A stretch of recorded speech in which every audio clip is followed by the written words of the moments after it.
Olá, meu nome é Liara Salles e é uma grande alegria estar aqui hoje para falar um pouquinho sobre educação de filhos. Em nome da Fundação Logosófica, dou as boas-vindas a todos. Essa atividade faz parte de uma série de lives que teremos ao longo do ano, sempre na última quarta-feira do mês, às 20 horas, nas quais abordaremos tópicos dentro de um tema central: melhores pais, melhores filhos. Eu sou mãe de 3 filhos, hoje adultos, e tenho também na minha vida a presença de 3 netos, quase 4. A minha 4ª netinha nasce agora em julho. Eu desfrutei muito da experiência de ser mãe, ainda desfruto e aprendo muito com ela, especialmente na prática dos inúmeros elementos oferecidos pela pedagogia logosófica que eu tenho podido aplicar também na minha vida pessoal e na minha vida profissional, porque eu trabalho no Colégio Logosófico desde a minha juventude. Hoje apresentarei a vocês 4 pontos que considero essenciais na educação de filhos. Mas devo dizer que eu fico muito feliz com a disposição de todos de me ouvirem, que considero como uma resposta ao compromisso moral que temos, que firmamos, com o próprio Criador, ao recebermos aí a oportunidade de termos os nossos filhos. Eles são realmente muito especiais para nós, não é? Certa vez eu vivi algo com um dos meus que tinha 6 anos à época, que me mostrou de forma especial o que os filhos significam para nós. Nós estávamos em casa e ele propôs que brincássemos de caça ao tesouro. Era uma brincadeira que eventualmente fazíamos. Eu aceitei o convite e me dispus a montar as pistas, mas ele disse que não, que ele montaria daquela vez. E aí ele preparou tudo e me entregou a primeira pista. Vejam só. A segunda, a terceira. Bem, e na última pista falava então que o tesouro estava atrás do sofá. Nós tínhamos um sofá daqueles de quina, Ele era arredondado aqui na quina, então ficava um buraquinho ali no meio. E lá estava o tesouro. E o tesouro era ele mesmo. Não é isso o que os filhos são para nós? Os nossos melhores tesouros?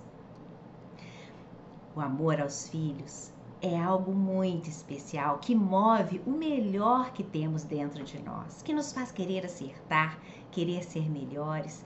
Esse amor é muitíssimo importante, eu diria que é um poder. Mas eu vou falar que não é suficiente para sermos bons educadores. Porque por mais que amemos os nossos filhos, se não sabemos o que fazer, podemos atuar de forma equivocada, prejudicando esse filho.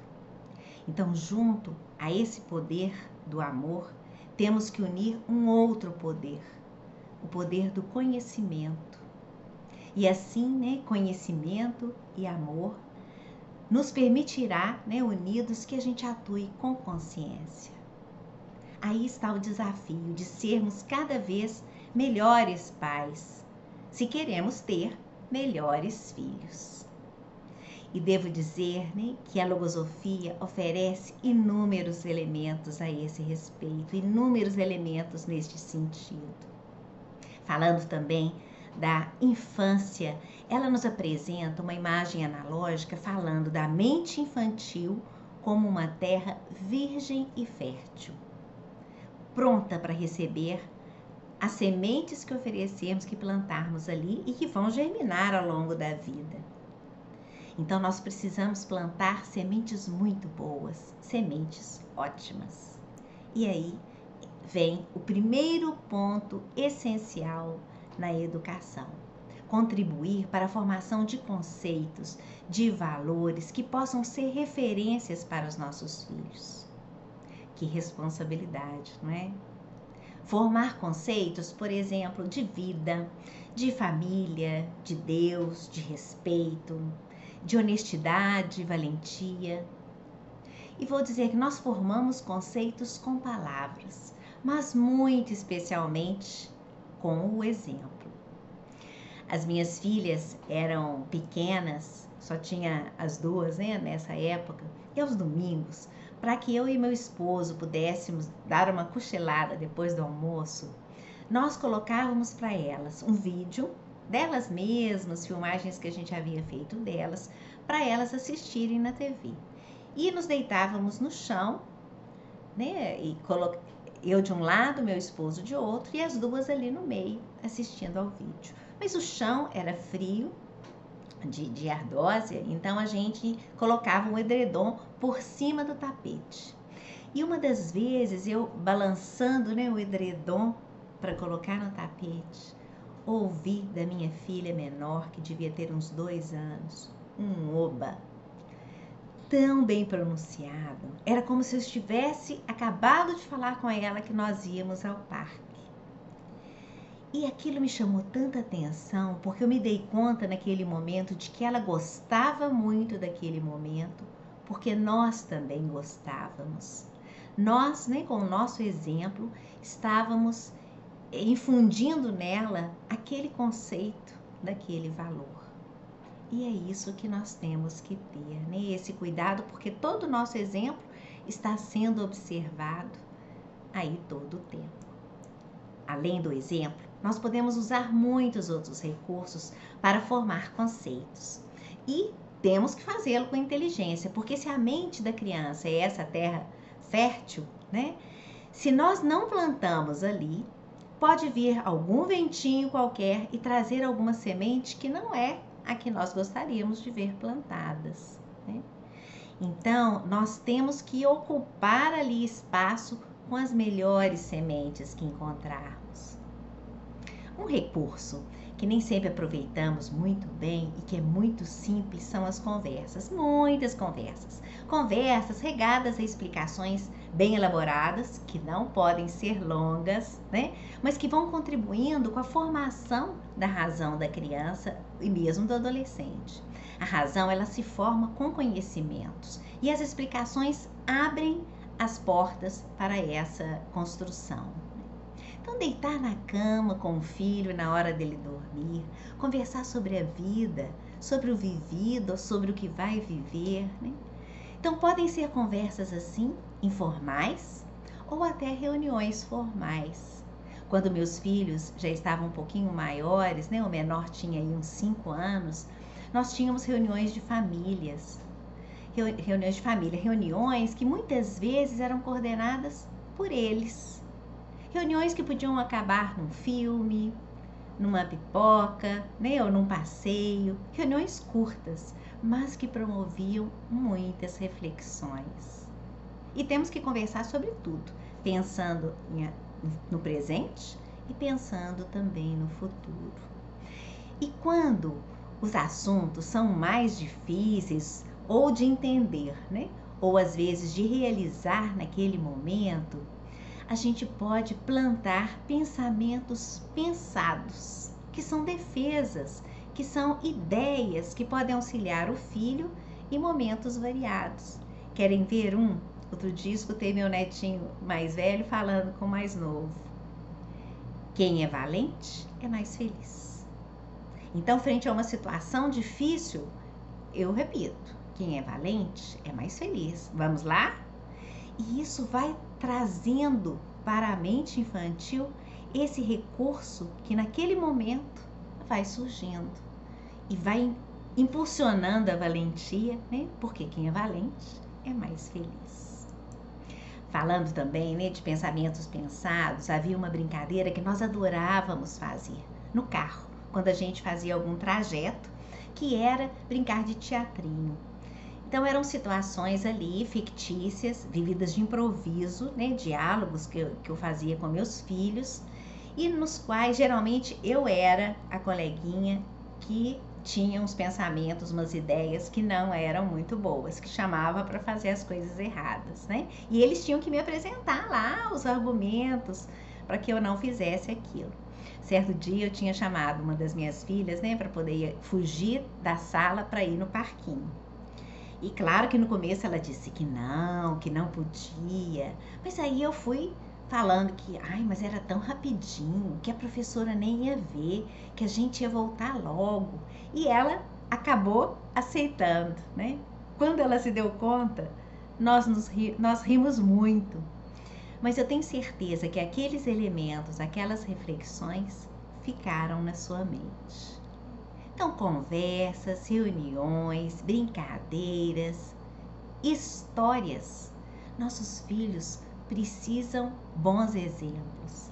E esses exemplos que vão nos inspirando, que vão inspirando nossos filhos, muitas vezes estão nos livros, nos relatos que fazemos, até da nossa própria vida. Eles adoram, né, ouvir de quando éramos pequenos. Vejam que fofo esse vídeo de um dos meus netinhos. A mãe havia contado a história para ele de um menininho, do Júlio, que era um menininho valente. Olhem só como que desde pequenininhos eles já vão recebendo esses elementos. 1, 2, 3, 4, 5. Pro Dudu melhorar, isso mesmo. Isso. Pra que você tá fazendo isso? Ah, você tá muito valente. Igual o Júlio? Ah, muito bem. Última. Você tá o quê? Ah, entendi. Então eu vou fazer. Você vai fazer a bombinha como? Ah, então vamos lá. E falando de netos, eu posso dizer também que algumas histórias que eles gostam demais são histórias que eles mesmos viveram, que a gente pode contar, né, de forma oral, ou também a gente pode transformar em livrinhos. Eu transformei, né, tenho transformado alguns em livrinhos para eles, livrinhos que são ilustrados com fotos deles mesmos, né? E aí a gente vai salpicando nesses livrinhos algumas referências, alguns valores, né? Destacando alguns aspectos, sem ser aí de forma muito rígida, mas para que eles possam ir consolidando dentro deles valores que eles têm ou experiências positivas que eles viveram. Gosto muito também de contar para eles histórias, né, da editora Lyri. É uma editora que tem os livros aprovados pelo Sistema Logosófico de Educação, de acordo com a pedagogia logosófica, que foram escritos para isso, para trabalhar conceitos, sem ser de forma dogmática, né, mas de forma leve e atraente para as crianças. Mas, infelizmente, não conseguimos prever todos os conceitos que temos que oferecer aos filhos. E mesmo se conseguíssemos, não conseguiríamos oferecer a eles todos os conceitos. Então, vem aí o segundo ponto essencial, que é o de trabalhar para que eles desenvolvam as suas capacidades internas, mentais e sensíveis. Que eles aprendam a pensar, a observar, a julgar, a sentir, a consentir, a utilizar então todos esses recursos da mente e da sensibilidade. E vou falar aqui um ponto essencial, inicialmente, é evitar qualquer tipo de temor ou ameaça. Já viram que quando temos temor, quando temos medo, ficamos paralisados? Então, nós temos que evitar que isso aconteça com a mente dos nossos filhos.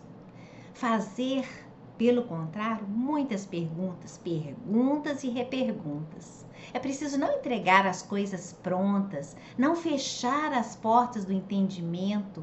Pelo contrário, é preciso instigar a mente a funcionar, a buscar as causas do que acontece, analisar as situações que vive ou que observa, né? Encomendar atividades, estimular iniciativas, tudo isso movimenta a mente. Certa vez, lançamos aos filhos, que tinham aí a idade entre 8 e 14 anos, o desafio de pesquisarem um lugar interessante para passarmos uns dias de férias. A internet não era tão rica quanto hoje, né? Mas especialmente a filha mais velha sempre gostou muito de viajar, até hoje gosta, e orientou ali os mais novos, e eles fizeram propostas ótimas. Escolhemos uma que estava dentro da nossa possibilidade e vivemos. Não conseguimos realizar tudo que eles planejaram, não, mas foi muito bom, né? E isso estimula neles essa capacidade de iniciativa, essa confiança neles mesmos, né? Outras vezes, colocávamos sobre a mesa alguns problemas para ouvirmos sugestões, mesmo que já soubéssemos, né, como encaminhá-las. E devo dizer que por vezes eles apresentavam ideias e soluções melhores que as nossas. Em nossas conversas, buscávamos sempre fazer perguntas do tipo: mas e você? Faria dessa forma? Ou como faria? Então, para que eles pudessem ir movimentando a sua mente. E junto com a mente, estimular também o cultivo dos sentimentos, dar exemplo de gratidão, né? E trabalhar muito com o amor familiar. Esse amor, ele é natural, né? Nós amamos a nossa família, mas ele merece ser cultivado. A logosofia nos ensina, ao contrário do que se pensa normalmente, né? Que os sentimentos nascem, assim, normalmente as pessoas pensam, né, que o sentimento nasce e morre, a nossa revelia, mas a logosofia ensina que, pelo contrário, que esses sentimentos, eles podem e devem ser cultivados para que eles perdurem, para que eles não morram. E esse cultivo traz muita leveza para a convivência. Então, coisas simples, né? Recordar o que originou o sentimento, ter pequenas atenções com o outro, falar o quanto gosta, escrever um bilhetinho, fazer um prato preferido, convidar para um passeio diferente, né? Surpreender. São tantas coisas que podem ser feitas e na medida que nós vamos fazendo, os filhos vão vendo aquilo como natural e fazem também. É muito bom, né? Mas vamos lá, será que tendo valores e conceitos, um ponto, desenvolvendo os seus recursos internos, meu filho então está protegido sobre tudo? Não. Por vezes, especialmente na infância e na adolescência, eu preciso proteger e fortalecer. Uma coisa parece antagônica à outra, né? Proteger e fortalecer. Mas elas se complementam. Esse é o terceiro ponto essencial. Então precisamos cuidar muito, começando aí do ambiente do nosso lar, que seja um ambiente agradável e atraente. Os filhos têm que gostar de estar em casa, têm que querer voltar para casa, sentir-se seguros. Quando a criança é feliz, quando qualquer um de nós é feliz, quando estamos felizes, nós confiamos no futuro, né? Nós nos enchemos de esperança. Então, nosso lar tem que ser um verdadeiro refúgio, mas um refúgio real, onde os problemas, eles não são mascarados, mas eles são enfrentados com valentia, em conjunto, que a gente se coloque sempre ao lado do filho para que ele possa resolver as suas dificuldades, para que ele sinta-se sempre amparado, né? Eles sintam-se amparados, confiantes. Então, voltando à proteção, a nossa atuação, eu vinculo essa atuação com uma vacina, né? Um tema aí atual nos dias de hoje. Quer dizer, para proteger e fortalecer, eu preciso apresentar o mal em pequenas doses ou com esse vírus inativado, né? Selecionar o que eu vou apresentar, não expor a situações em que a vida, né, seja física ou psíquica, esteja em perigo, mas ir oferecendo aos pouquinhos essa defesa, não criar numa redoma, né? Senão a gente acaba também não protegendo. Então, tem que ter esse equilíbrio, né? Hoje a gente vê, por exemplo, alguns seriados, filmes ou jogos, né, que são inadequados porque eles veiculam imagens do mal como se fossem normais. Às vezes a gente vê aquilo, as coisas elas vão ficando comuns e parecem normais. E é muito diferente uma coisa da outra. As coisas que vão ficando comuns nem sempre são normais. Então nós podemos nos enganar achando que familiarizar a criança ou o adolescente, por exemplo, com a violência, é fortalecê-lo, mas não, é insensibilizá-lo. Então tudo tem a sua medida, né? Esse equilíbrio, ele é essencial. Nossa atuação, ela não pode ser tão fraquinha, né? Deixar que eles possam ir vivendo, tão fraquinha quanto uma chama lá de um pauzinho de fósforo, mas também não pode ser tão forte como um holofote, né? Que vem na nossa vista e enceguece, impede também de atuar. E sabem, a valentia na defesa do que a gente oferece para os nossos filhos, ela tem que ir além da parte física, né? Ninguém leva o filho a um lugar onde sua vida vai estar em perigo, nem quer que ele coma nenhum alimento estragado, né? Se ele insiste muito, a gente fala não e pronto, não vai comer a comida estragada, né? Agora, como que é mais difícil a gente ter essa valentia quando o alimento estragado, ele vem da internet ou da sociedade, né? Aí começam a surgir dúvidas, a gente acha que não pode impedir que o filho viva na realidade, que a gente tem que dar a ele liberdade, respeitar o que gosta. Isso é dar liberdade? Seria dar liberdade ao filho permitir, por exemplo, que ele atravesse uma rua movimentada correndo porque ele quer muito? Então, não podemos esquecer dessa palavrinha, equilíbrio, né? E não podemos aplainar muito também o caminho dos filhos, sob o risco de fazê-los fracos e débeis. Então, é preciso ensinar e dar exemplo de que a vida é luta, ter gosto por desafios, ensinar a cultivar alegria, ver a parte boa de tudo, parar de reclamar, porque, aliás, a reclamação só tira energia, né? E é claro que a gente deve avaliar a psicologia de cada filho. Tem uns que precisam de mais estímulo para uma coisa, tem outros que precisam de mais estímulo para outra.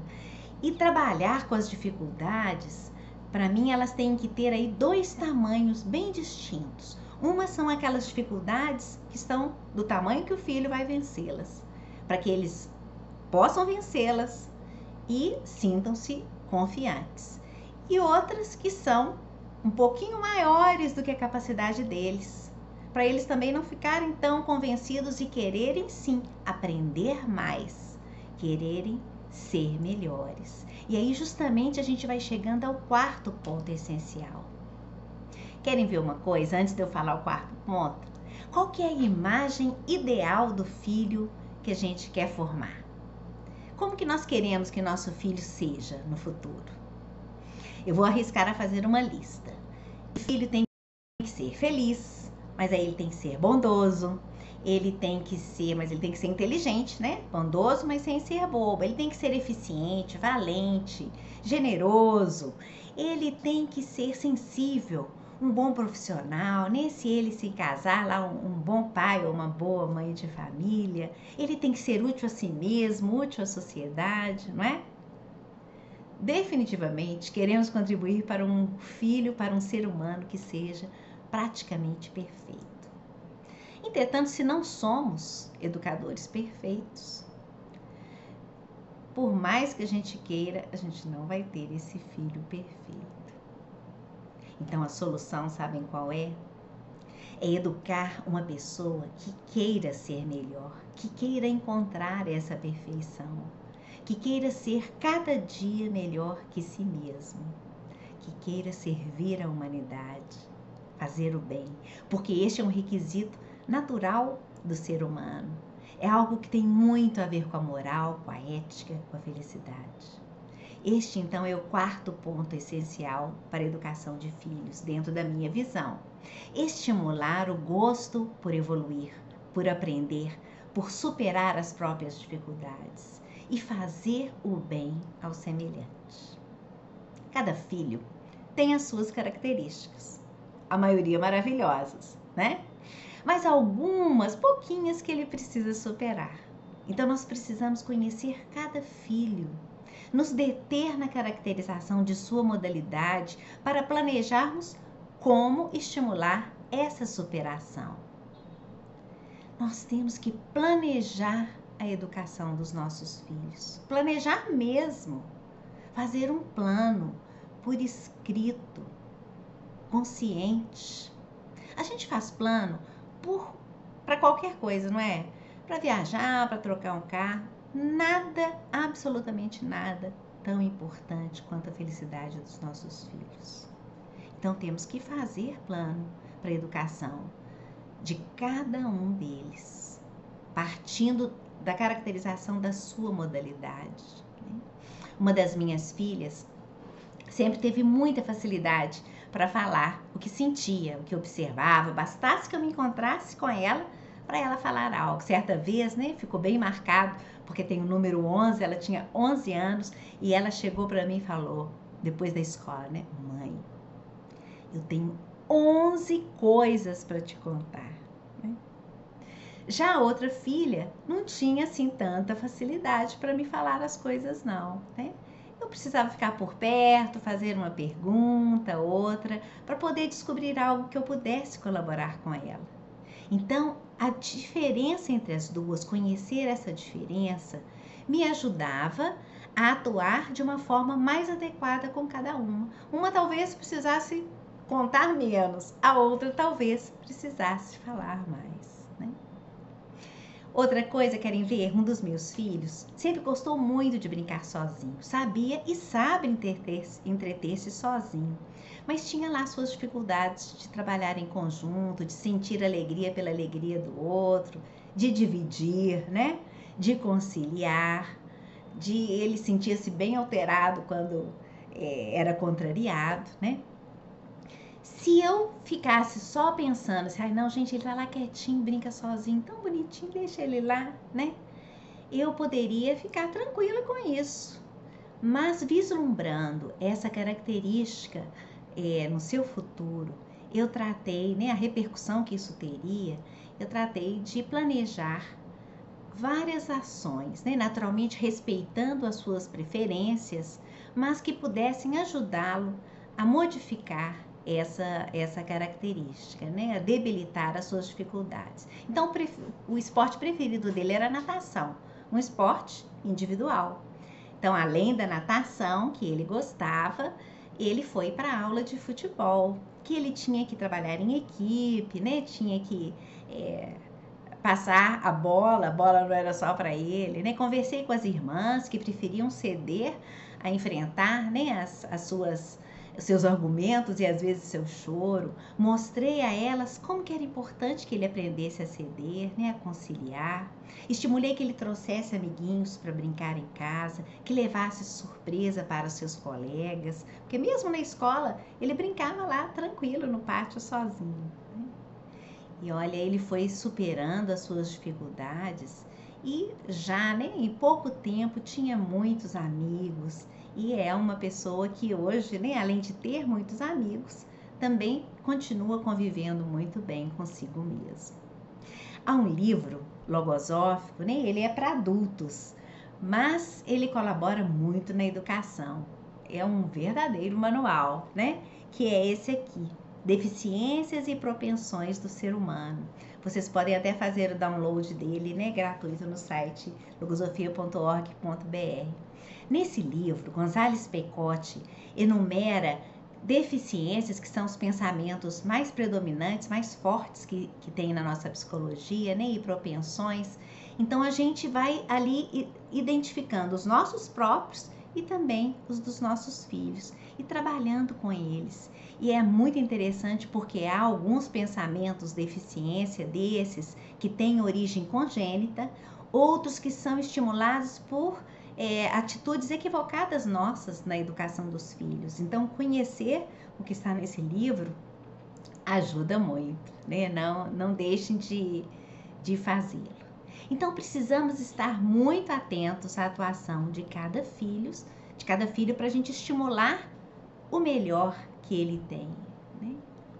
E preciso também ir valorizando os seus acertos, não me deter só naquilo que ele erra. Já observaram como que a gente se detém mais nos erros? Certa vez meu filho, né, um adolescente já, ele estava se esforçando para melhorar no aproveitamento escolar, lá numa disciplina, e nós fizemos um plano junto, diversas ações, inclusive levar um lanchinho para ele, né, durante a tarde, para que ele não perdesse tempo, nem se distraísse ao ir à cozinha, né, para lanchar. E logo depois da primeira prova, ele melhorou consideravelmente seu resultado. E eu fiquei muito feliz, não só, né, ali pelo resultado em si, mas porque ali estava uma oportunidade de analisar já não seus erros, mas os seus acertos, o que ele havia feito para poder melhorar. Porque só assim a gente consegue superar aquilo que a gente já conquistou, manter e superar, né? Então, conversar sobre o seu sucesso.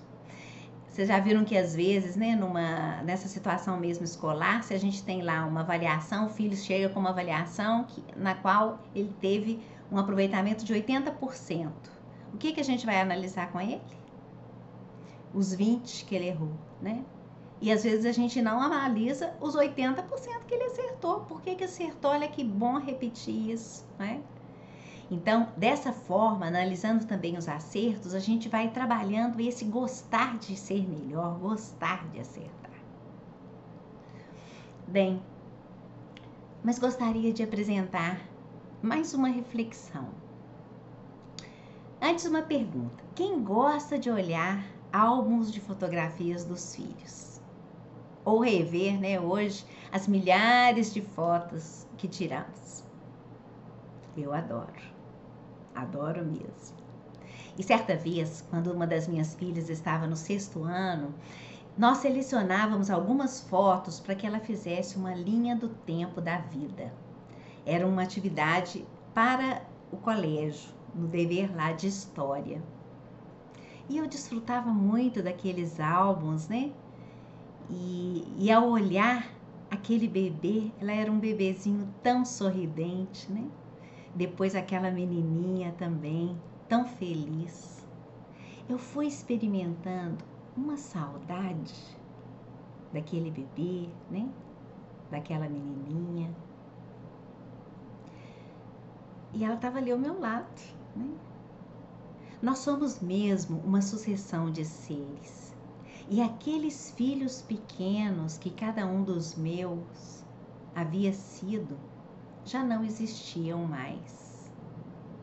E eu comecei a refletir, né, o que havia feito por eles, o que havia podido ensinar a eles, o quanto havia desfrutado da companhia de cada um.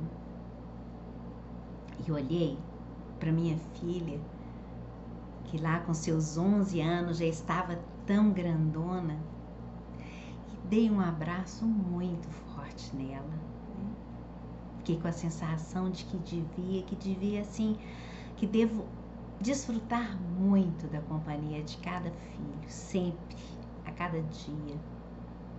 Porque essa oportunidade passa muito rapidamente.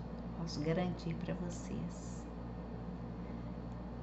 Essa oportunidade passa rapidamente, seja pelo crescimento natural, seja por algum afastamento temporário, ou até por um afastamento definitivo. Eu sabia que naquele momento sentia saudades do bebê e que no futuro sentiria, como sinto hoje, saudades daquela menina de 11 anos. E nesses momentos o que eu experimento é um sentimento suave, mas profundo, movendo-me a querer ser melhor a cada dia, mais dedicada, mais presente. Eu tenho encontrado na logosofia uma rota segura que me convida a pesquisar, que me estimula a buscar o conhecimento, que é o que abre a perspectiva de acertar. A Fundação Logosófica, escola que estuda e difunde a logosofia, atende a todas as pessoas que querem forjar um novo destino, uma vida consciente com base nos conceitos que apresenta. Este é o convite que faço a todos vocês. Que a logosofia, pois a logosofia ela me oferece os conhecimentos para que eu me capacite como uma melhor mãe, hoje, né, como uma avó mais ativa, uma docente mais capaz, nesse processo de superação interna que cada um de nós vai realizando, processo que queremos ver como realidade nas novas gerações, pela convicção de que neste caminho encontrarão como nós a verdadeira felicidade, o sentido da vida. Como que é bom recordar o vivido. Falar para vocês, né, me proporcionou momentos muito gratos. Eu espero que tenham podido extrair algum elemento ou ideia para aplicarem na vida de vocês, nessa linda experiência que temos de educar os filhos. E não percam a nossa próxima live. Um abraço a todos.